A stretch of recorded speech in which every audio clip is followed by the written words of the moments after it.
Au commencement, l'univers ne comprenait que l'éther, avec pour habitants les veilleurs. Des êtres mythiques ayant la capacité de voyager à travers l'espace et le temps. Deux d'entre eux seront connus sous le nom de Dr Monty et Shadowman. Au fil du temps, les veilleurs créèrent un artefact qui leur permettait de contrôler tous les pouvoirs de l'éther, et leur a servi à créer un univers nommé Agartha. Ils baptisèrent cet artefact la clé d'invocation.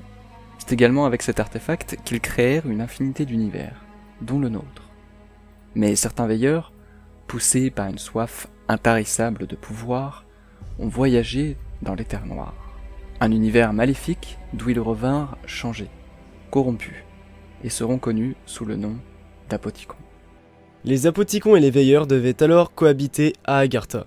Sans que les veilleurs ne le sachent, leur alter ego corrompu construisirent un artefact pyramidal qui permettait de pleinement contrôler l'éther noir, amplifiant ainsi les tensions entre les deux groupes. La tension entre les deux groupes devenait palpable, et un conflit se profilait. C'est alors qu'une guerre éclata, mais les Apoticons, voyant la défaite arriver, furent contraints de cacher l'artefact pyramidal le plus loin possible d'Agartha, dans une caverne sur la Lune, et lancèrent des météorites d'élément 115, un élément mystérieux aux propriétés quasi divines, sur Terre, dans l'espoir que ses habitants l'utilisent un jour afin d'ouvrir une brèche s'ils perdaient la guerre.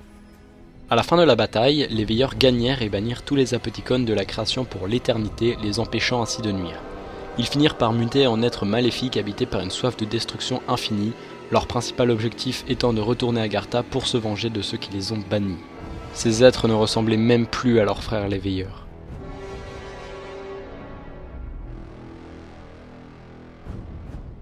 Plusieurs milliards d'années plus tard, au XIIIe siècle sur Terre, les humains commencèrent à manipuler l'élément 115, ce qu'avaient prévu les Apoticons. Une brèche s'ouvrit, ce qui permit leur arrivée dans la création. La Terre était alors en grand danger, et c'est à ce moment-là que 4 héros firent leur apparition, et sauvèrent le seigneur Pablo Marinus des griffes d'un Margouin.